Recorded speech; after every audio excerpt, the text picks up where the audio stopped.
황보선의 출발 새아침. 네, 8시 정각입니다. 황보선의 출발 새아침 3부 시작합니다. 자, 이번에는 이 시각 가장 많은 관심 받는 뉴스 만관뉴 시간, 이현웅 아나운서와 함께합니다. 안녕하십니까? 네, 안녕하십니까. 이현웅입니다. 첫 번째 만관뉴 주세요. 네, 더욱 심각해진 코로나19 상황입니다. 더 심각해졌다. 예. 그러면은 우리 사회적인 그 거리두기 좀 완화하는 거. 예. 그것도 그러면 일주일 후에 됐었는데. 그렇죠. 이것도 미뤄질 가능성이 높아졌다 이렇게 보면 되겠네요. 확진자가 예. 얼마나 많이 나왔길래? 일단은 확진자 현황부터 좀 예. 상황을 지켜봐야 될 것 같은데요. 예. 보통 이제 주말이 되면 검사 건수가 많이 줄어들잖아요. 예. 평일에 비해서 한 절반 혹은 절반 이하로까지도 줄어드는데 예. 이번에는 확진자가 그만큼 비례해서 줄어들지 않았습니다. 일요일에 발표된 토요일 확진자 수가 743명이었어요. 예. 이는 토요일 기준 올해 첫 700명대이자 또 지난해 12월 27일 970명 이후 최다 기록이었습니다. 예. 오늘 발표될 일요일 확진자 역시도 어제 오후 9시까지 648명 발생했거든요. 그래요. 그러면 또 700명 안팎에 이를 것으로 보여서 예. 주말인데도 상당히 많이 나왔다 이렇게 볼 수 있습니다. 그러니까 입구 48명이면은 700명 될 수도 있고 안 될 수도 있고. 예. 그래 되겠네요. 근데 이게 특히 수도권에서 많이 좀 나오고 있죠, 확진자가? 그렇습니다. 이전까지만 보면 수도권에서 한 60% 정도 나오는 게 일반적이었는데 예. 최근 확진자 현황을 보면 약 80% 정도가 발생하고 있습니다. 특히나 20대가 자주 이용하는 유흥시설이나 주점 등 밀집된 지역에서 많이 발생을 하고 있는데요. 예. 특히나 이렇게 젊은 층 같은 경우는 백신 접종 받은 인원들이 그렇게 많지 않잖아요. 그래서 이게 더 얼마나 확산할지 그런 걱정이 커지고 있습니다. 그 젊은 층이 또 접종도 많이 받지 못했고 더군다나 이제 무증상자들이 많았습니다. 그렇죠. 그래서 이게 지금 걸렸는지 안 걸렸는지 모르다 보니까 자기도 모르게 이렇게 퍼뜨리는 그런. 예. 또 상대적으로 긴장감이 좀 느슨해지는 예. 그런 경향도 있고요. 예. 예. 알겠습니다. 그럼 젊은 층 백신 언제 맞아요? 일단은 오늘부터 하반기 접종이 본격화되는데 예. 고령층 미접종자를 시작으로 50대에 이어서 이제 젊은 층은 8월 중에 지금 예정이 돼 있습니다. 다음 달 8월이요? 예. 근데 이것도 계획일 뿐이고요. 실제 예. 수급 상황이나 백신 접종 현황에 따라서 또 달라질 수 있는 가능성은 있습니다. 그래요. 자, 근데 백신 접종하신 분들은 마스크 벗어도 된다. 그런데 예. 이게 인센티브라고 그랬는데 이것도 안 되는 건가요, 이제 그러면? 예, 일단 새로운 거리두기 적용이라던가 그런 백신 인센티브 같은 것들에 대해서 지금 재점검에 들어간 상태고요. 예. 일단 수도권 거리두기 오는 7일 수요일까지 일주일 유예된 상태였죠. 예. 7일 오전에 중대본 회의가 있을 예정인데요.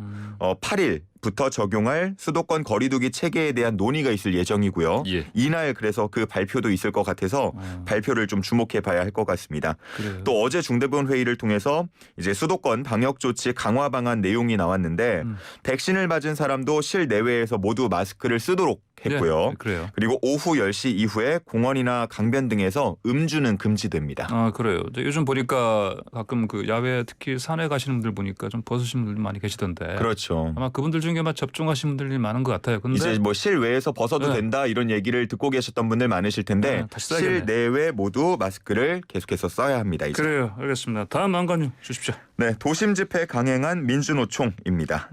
그래요. 민주노총 이게 지난 주말에 있었던 거죠? 예, 지난 토요일이었는데요. 예.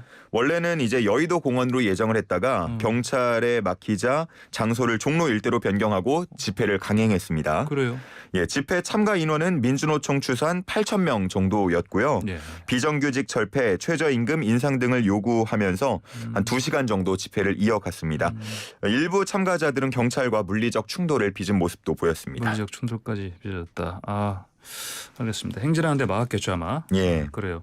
근데 사실 이 집회를 열 때 주장이야 우리가 살펴봐야 되겠지만, 근데 사실 따가운 시선도 좀 있지 않습니까? 예, 그 내용적인 측면이라기보다는 예. 지금 상황 때문에 그런 것들이 많았습니다. 예. 일단 수도권 코로나 상황이 정말 심각한 상황이다 보니까 이렇게 좀 대규모 인원이 한 곳에 몰리는 것에 대한 우려가 컸던 건데요. 네. 서울시는 지금 10명 이상 집회를 금지하고 있고 예.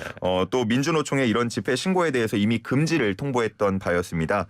그렇기 때문에 좀 우려가 커졌고 참가자들은 스스로 마스크도 쓰고 방역 지침도 잘 지키겠다라고 했지만 걱정이 커지는 건 어쩔 수 없어 보였습니다. 그렇군요. 자, 서울시가 그래서 고소했죠? 예, 감염병 예방법 위반 혐의로 종로서에 고발한 상태고 서울경찰청 역시도 52명 규모의 특별수사본부를 꾸려서 집회 주최자와 주요 참가자들에 대해서 집시법, 감염병 예방법 위반 그리고 일반 교통방해 등의 혐의를 적용해서 검토하겠다 이렇게 밝힌 상태입니다. 물론 집회 지지하는 분들도 사실 계시지 않습니까? 예, 뭐 일각에서는 정부가 코로나19를 이유로 정부를 비판하는 목소리를 차단하고 있다 이렇게 말하는 경우도 있는데요. 예. 뭐 그런 예를 듭니다. 뭐 백화점이나 마트 같은 데는 수백 명, 수천 명이 밀집하는데도 방치하면서 예. 야외에서 진행되는 집회를 어떻게 10명으로 제한할 수 있냐.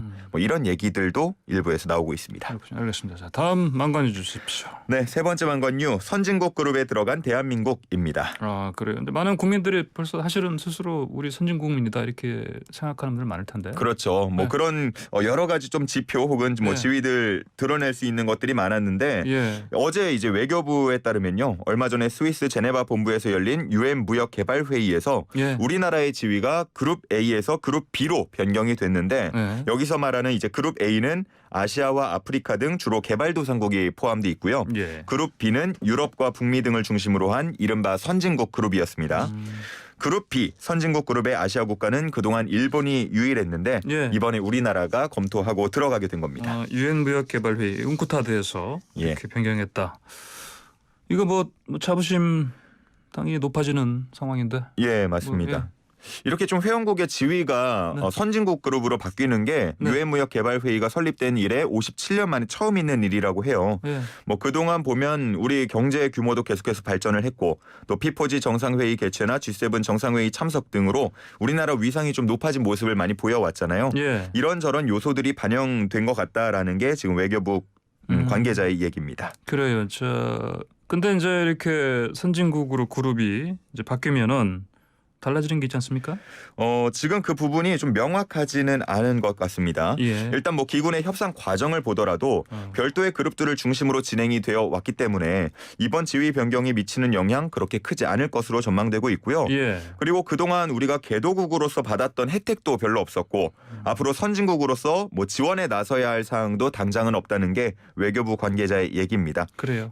뭐 상징적인 의미 정도로 받아들이면 지금은 될 것 같습니다. 그래, 알겠습니다. 자, 다음 간단하게 마지막 만관해 주십시오. 네, 지금 재난지원금 지급 대상과 방법을 두고 관심들이 많아지고 있는데 일단 소득 기준 하위 80% 국민들에게 지급하기로 이렇게 그렇죠. 또 결정을 했죠. 예. 근데 이 80%를 어떻게 나눌 것이냐 이걸 두고 얘기가 많았는데 중위소득, 기준 중위소득의 180%로 잡는 방안이 유력하게 검토되고 있습니다. 그래요. 그러면 만약에 1인 가구라면 얼마예요? 329만 원 되고요. 예. 2인 가구 556만 원부터 시작해서 뭐 5인 가구는 1,036만 원 정도 수준입니다.